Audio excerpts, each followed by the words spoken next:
bien, abrazar bien al doctor Isaac de Paz, que mire, tiene un fondo muy, muy bonito, se escucha el campo, se escucha este fondo padrísimo ahí donde está ahorita en estos momentos el doctor Isaac de Paz, disfrutando de este Día de Muertos, pero para hablarnos de muchas cuestiones que nos surgen, nosotros los que somos tal vez neófitos del derecho o ignorantes del derecho, sobre este planteamiento que hace el presidente López Obrador para que los fideicomisos, los 13 de los 14 fideicomisos que se consiguieron, pues vamos ya a eliminar en la Cámara de Diputados, se utilicen para apoyar a los damnificados en Guerrero. Hay muchas cuestiones, doctor, ya te había saludado, pero fíjate, aquí está la cosa, ¿no? En primer lugar, se determina en la Cámara de Diputados y en la Cámara de Senadores, pasa ya a que lo revise el Ejecutivo, que se eliminan 13 de 14 fideicomisos del Poder Judicial que corresponden a 15,000 millones de pesos.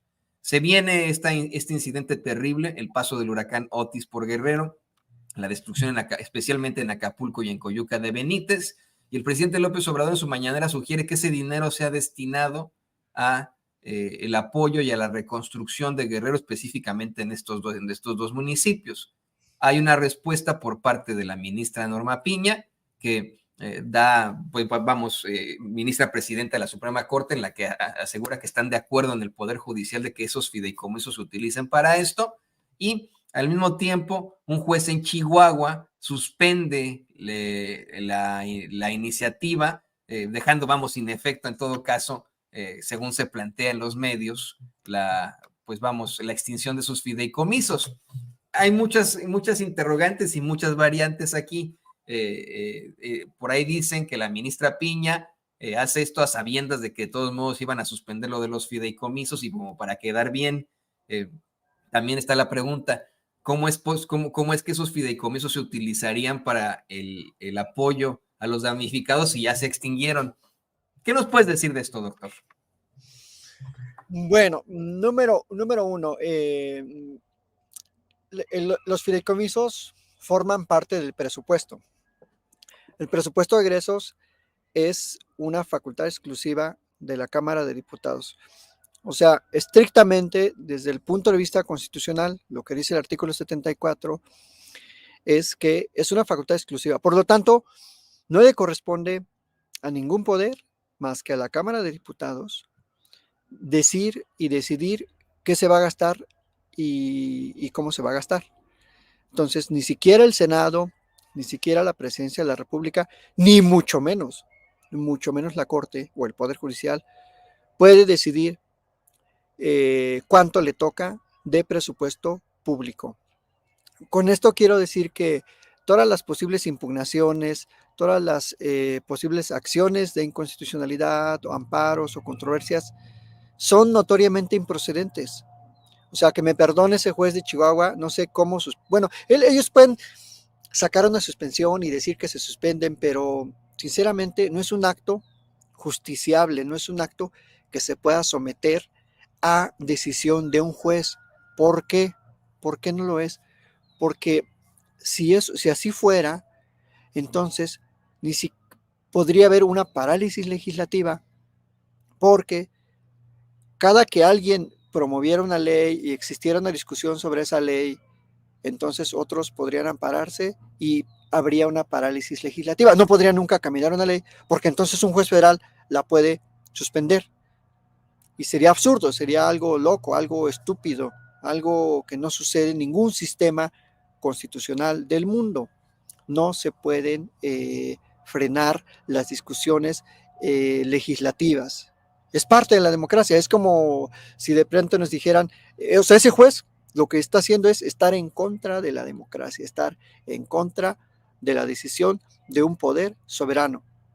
Bueno, hasta ahí ese primer punto. Segundo, qué bueno que ya los tres poderes se pusieron de acuerdo, ¿no? O sea, muy bien la iniciativa del presidente que dijo, bueno, ese dinero sería para los damnificados.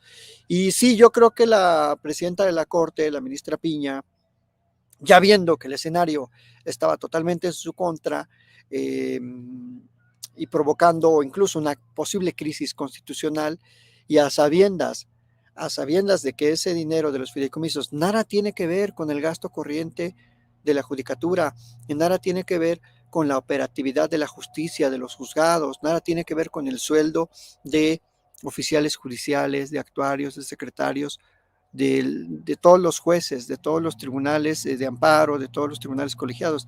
No tiene nada que ver ese dinero es un guardadito, porque recordemos, y con esto quiero aclarar, que un fideicomiso es una figura del derecho mercantil, especialmente el derecho bancario, por medio de cual una persona le da a un banco, normalmente a un banco, o a una institución financiera o bancaria, le transfiere la propiedad de unos bienes o de dinero para que éste a su vez se la administre y la gestione a favor de esa misma persona o de otras. Es decir, esos fideicomisos no cumplían con el principio de claridad, de anualidad, de transparencia del presupuesto público, porque no se le puede dar el presupuesto público a un banco, mucho menos en el Poder Judicial, para que lo administre a favor de ciertas cosas. Punto número 2.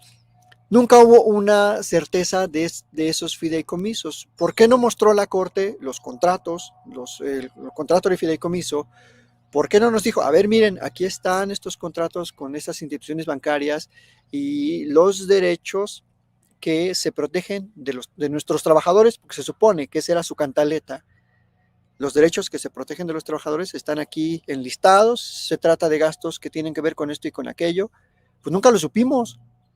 Todo mundo defendiendo los supuestos fideicomisos, y muy lamentablemente gente dentro del Poder Judicial que salió a protestar, que dejó de ir a trabajar, y que entre paréntesis, esto lo digo entre paréntesis, hasta el presidente les hizo un favor, porque 2 semanas no trabajaron, y me consta, andaban de compras en Macy's, andaban ahí en algunos clubs, que bueno, no voy a decir cuáles, porque hay que guardar cierta privacidad, pero te los encontrabas ahí bien contentos y no, pues estamos protestando contra AMLO, es que AMLO es el diablo. Y sinceramente es gente que muy desinformada, que ni siquiera le importa la justicia ni los problemas del país. Se fueron de vacaciones prácticamente 2 semanas. Entonces, es muy lamentable que se haya manejado esa versión, que gente en los medios, que gente supuestamente que sabe del tema, del derecho, nunca haya cuestionado que estas figuras opacas del derecho mercantil se usen para el presupuesto público, porque se prestan muchísimo a la opacidad, dado que se sacan de las reglas de juego de los principios constitucionales para el uso de los recursos públicos.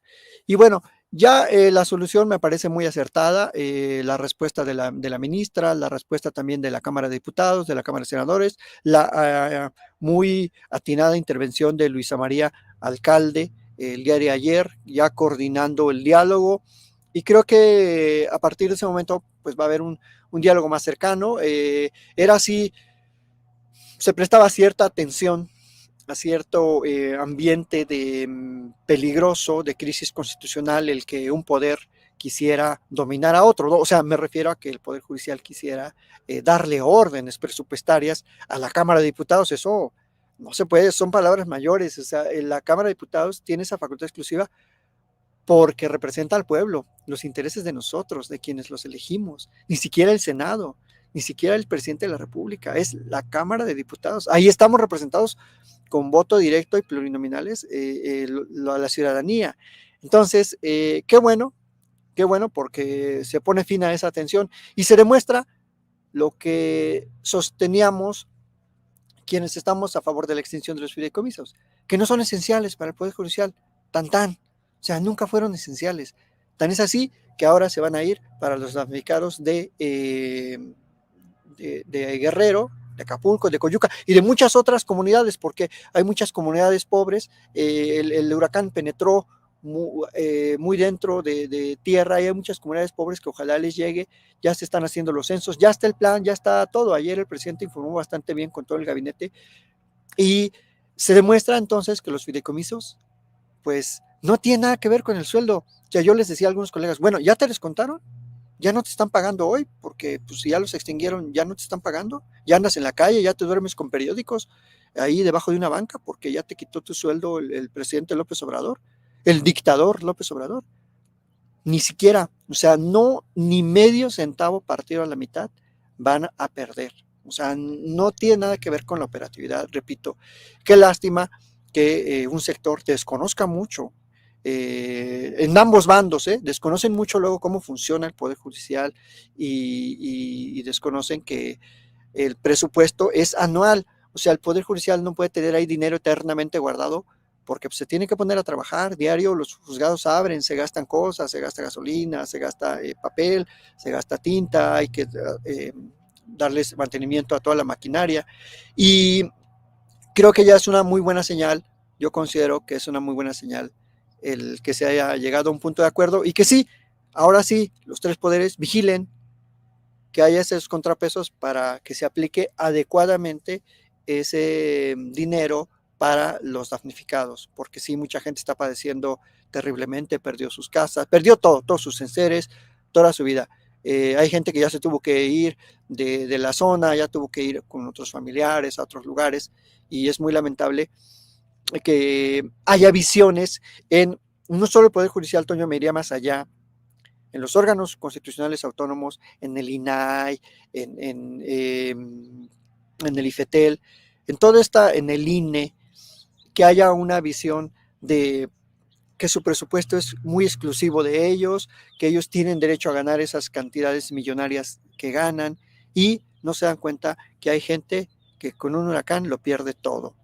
Eso es lo que deben visualizar todos estos personajes. Abrir los ojos un poquito a la justicia social y decir, oiga, soy un privilegiado que tenga de aguinaldo $500,000 cuando esta gente se quedó en la calle. Se quedó en la calle, o sea, prácticamente empezar su vida de cero. Es terrible lo que está pasando en Guerrero y es terrible que no haya esa poquita conciencia que se les pide, que ni siquiera se les está quitando su sueldo, se les está diciendo, no te podemos pagar como trabajador del Estado unas cantidades millonarias. Entonces, creo que con eso, con ese panorama general, Toño, yo podría concluir, ¿no? Este tema. No sé si hay alguna otra cuestión que te interese tratar y que a la audiencia le interese. Sí, doctor, ya para cerrar, pues sí que es una persona muy, muy ocupada, pero pues, hablar precisamente de esos fideicomisos que existen aquí y allá, y le pido al equipo que nos grabe. Justo ayer por la tarde-noche, la Cámara de Diputados determina, bueno, pues que ya se va a estar analizando primero en comisiones y después ya pasará al Pleno la iniciativa para un recorte aún más duro de precisamente los recursos de varios de los organismos que mencionas. Se habla de un recorte al Poder Judicial, un recorte al INAI, al INE, incluso al Poder Legislativo, se habla de 13,000 millones de pesos, pero que pues al ver el poderío que tienen estos organismos autónomos, podemos incluso pensar que seguramente será cuestionado e impugnado con algún tipo de amparo con tal de que no llegue. Te pregunto sobre estos amparos, te pregunto sobre el alcance que va a tener, por ejemplo, esa suspensión que hizo un juez de Chihuahua ya a los 13 a la extinción de esos 13 fideicomisos y a lo que pudieran hacer ahora para este nuevo recorte, que es lo que está pidiendo el pueblo, ¿no? Esa es además la otra circunstancia. Como bien mencionas, son fideicomisos que para nada ni siquiera afectan sus salarios, ¿no? Estamos hablando de privilegios que no tienen ningún otro personaje, ninguna otra persona en ningún otro empleo, pero pues ahí están. ¿Qué opinas de esto, doctor? Bueno, recordemos, Toño, que el presupuesto, te decía, el presupuesto tiene el principio de previsión también, de claridad, de periodicidad. Y esto quiere decir que se pueden hacer ajustes. En este momento se está discutiendo el presupuesto 2024, todavía no se aprueba, la ley sale siempre por ahí del 30 de diciembre, el 31 o el 29, la ley de egresos y la ley de ingresos, y definitivamente van ellos, o sea, este amparito, esta suspensión no tiene ningún alcance, Toño, es una payasada. Con eso, o sea, perdón que me exprese así de mis colegas, es una payasada, porque no son actos que mediante el juicio de amparo se puedan impugnar. Una decisión, una discusión parlamentaria no se puede impugnar. Así sea, por ejemplo, si ahorita alguien, voy a decir una locuacidad, quisiera que México se convirtiera en una monarquía en vez de ser república, así, perdón por la locuacidad que estoy diciendo, hasta que salga esa ley se podría alguien amparar, ¿no? O sea, perdón por la radicalidad de mi propuesta, ¿no? Pero no se puede censurar lo que se diga en las cámaras. Hay un fuero muy amplio de libertad de expresión de lo que se discute en las cámaras, porque es la discusión popular, la discusión del pueblo. Entonces, ¿qué está pasando ahorita con los recortes a esos órganos? Bueno, pues que bajo el principio de periodicidad, de previsión, pues precisamente está determinando que hay áreas, que hay sectores prioritarios. Y esto lo permite tanto la Constitución como el derecho internacional. El artículo 2 del Pacto Internacional de los Derechos Económicos, Sociales y Culturales establece que el Estado debe privilegiar los derechos económicos, o sea, salud, educación, empleo, vivienda, ambiente, y los debe priorizar sobre otros hasta el máximo de sus recursos disponibles. ¿Qué quiere decir esto? Que el Estado siempre tiene la soberanía de decidir hacia dónde destina recursos. Y esos órganos no son esenciales para el pueblo, no son fundamentales. Y es que cuando uno se da cuenta cómo se las gastan en el INE, que pueden pagar 500 o 600 pesos por un envío de un documento en DHL, por una carta de invitación, cuando pueden gastar realmente 0 pesos enviándolo por correo electrónico. No, los señores la mandan por DHL o por esas paqueterías en papel. O sea, no usan las tecnologías modernas de información, todo hacen a la antigüita, como si no existiera un correo electrónico, un escáner, donde puedes mandar un documento firmado y pedir que te confirmen de recibido. Entonces, hay muchísimo dinero que se va a la basura, al caño, en cositas así, como un correo electrónico o una invitación a participar en algo, ¿no? Que todo lo hacen en papel, que es un gasto exorbitante, ¿no? Si lo vemos ya en la dimensión que funcionan esos órganos, tanto el INE como el INAI, o los otros órganos constitucionales, como el IFETEL, la Comisión Reguladora de Energía, y hay 11, Toño, y esos se replican también, la mayoría de ellos, en cada estado. También tienen sus mini INE y su mini Instituto de Transparencia, que también gastan muchísimo dinero. Entonces, es una facultad exclusiva de la Cámara, no puede ser impugnada. Va a ser impugnada, obviamente, por estos centros de litigio, por algunas campañas, algunas asociaciones civiles que dicen proteger a esos órganos, pero lo que están haciendo es realmente proteger los intereses de sus colegas, de sus conocidos que trabajan ahí, que son los comisionados y comisionadas, y de una burocracia que no estamos ya para mantener en el Estado mexicano. Sí podemos mantener una burocracia, pero no una burocracia con esas prestaciones exorbitantes, con esos privilegios que no existen en ningún otro lugar del planeta, Toño, ningún otro. Yo creo que ni las monarquías de Suecia, de Holanda, la monarquía británica o la monarquía noruega serán esos lujos de que les paguen absolutamente todo a sus trabajadores del Estado. Yo creo que no. Yo conozco el servicio público de la judicatura en Inglaterra y no les pagan sumas exorbitantes, no tienen 5 choferes a su servicio, no tienen celulares para toda la familia, ni mucho menos se les pagan vacaciones para toda la familia. Son gente muy, muy ordinaria que trabaja en la Suprema Corte. Me estoy refiriendo a las ministras y ministros de la Corte de Inglaterra. Llegan incluso hasta en el metro a trabajar.